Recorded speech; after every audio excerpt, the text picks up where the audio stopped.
जो सूची उन्होंने दिया वहां भिजवा दिया।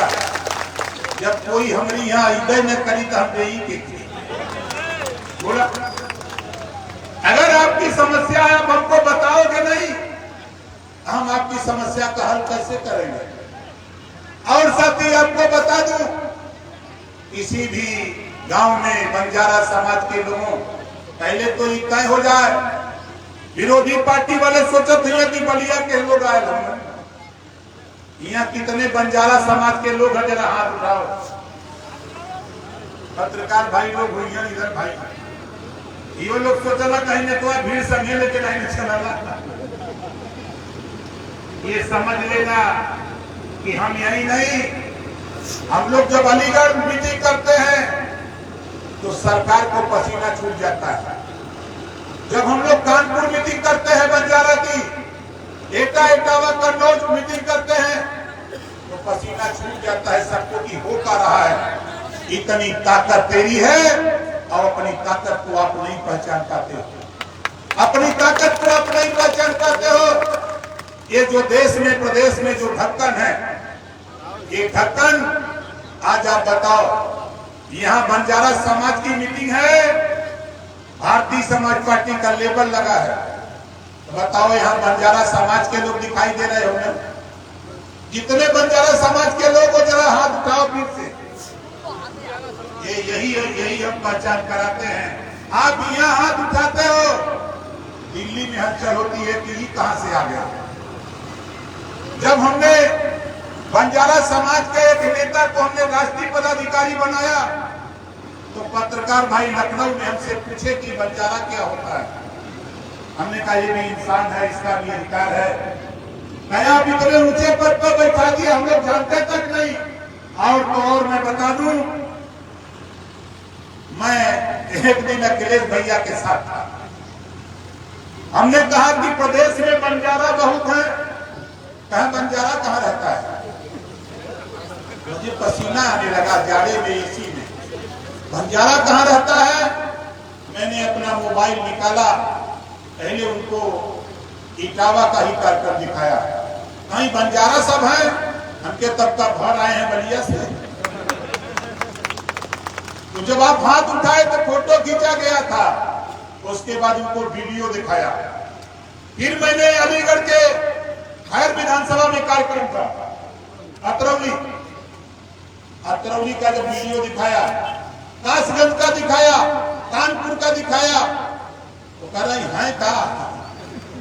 अब सोचो एक ढक्कन, सोचो कि तेरा नेता तुझे पहचानता नहीं है, तुम उसका बाजा बजाते हो। तेरा नेता तुझे पहचानता नहीं, तुम उसका बाजा बजाते हो। बंद करो। ओम प्रकाश राजभर कहता है उसका बाजा मत बजाओ। आज देखो संजय नायक ने, संजय बंजारा ने आज बंजारा समाज का बाजा बजा करके दिखा दिया कि देखो ये बाजा हमारा है।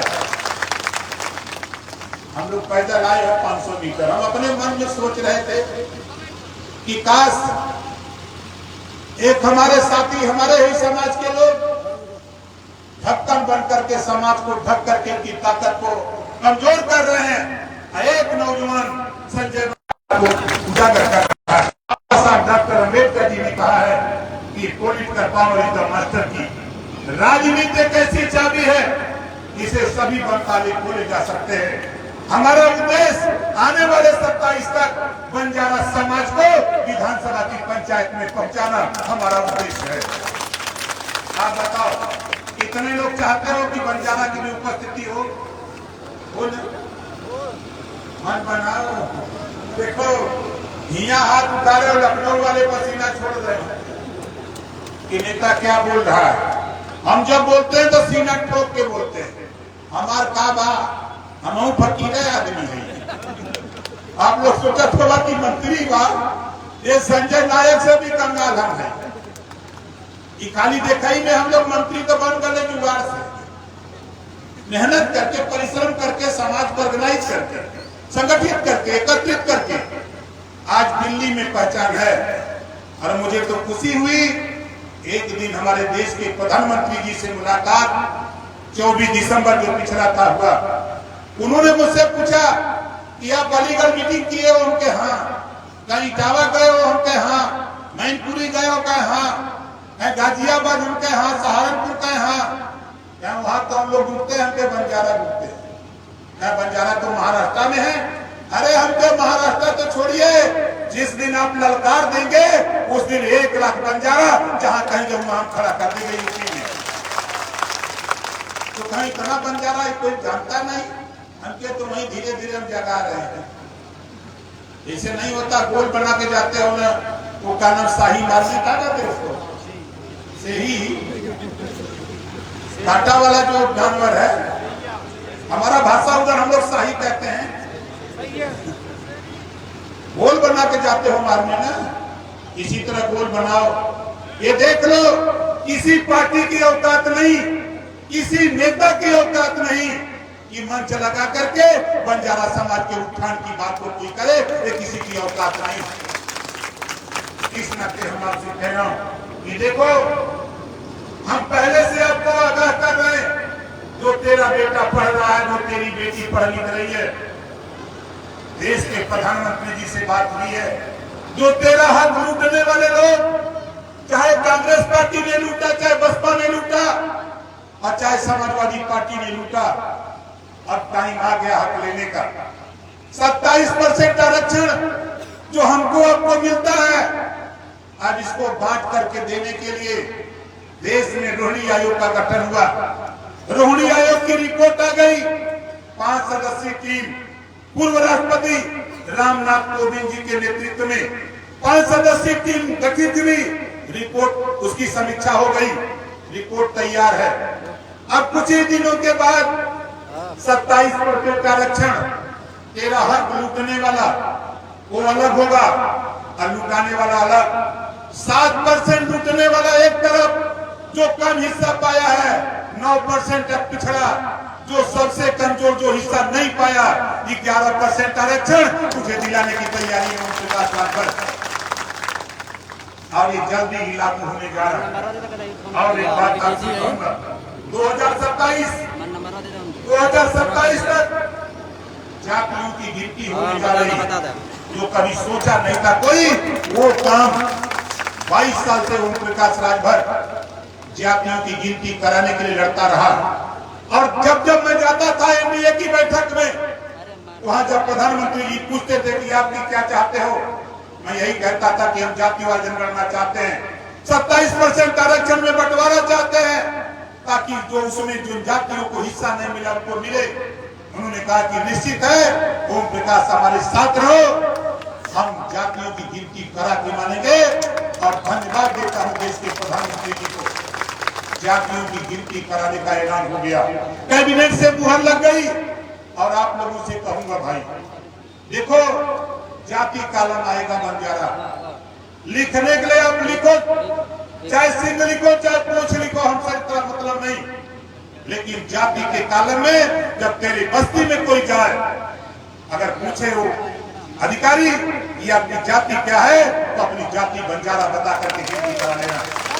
जब गिनती करा लोगे तो मैं दावे के साथ कहता हूँ, दुनिया की कोई ताकत नहीं है जो तुझे हिस्सा देने से कोई माइकल रोक दे।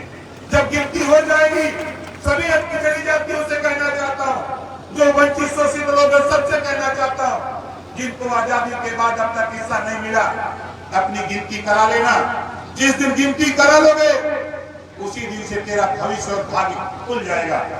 उसी दिन से तेरे विकास का दरवाजा जो बंद तमाम पार्टियों ने लंबे समय तक शासन करके किया है, उसी दिन से तेरा दरवाजा खुल जाएगा।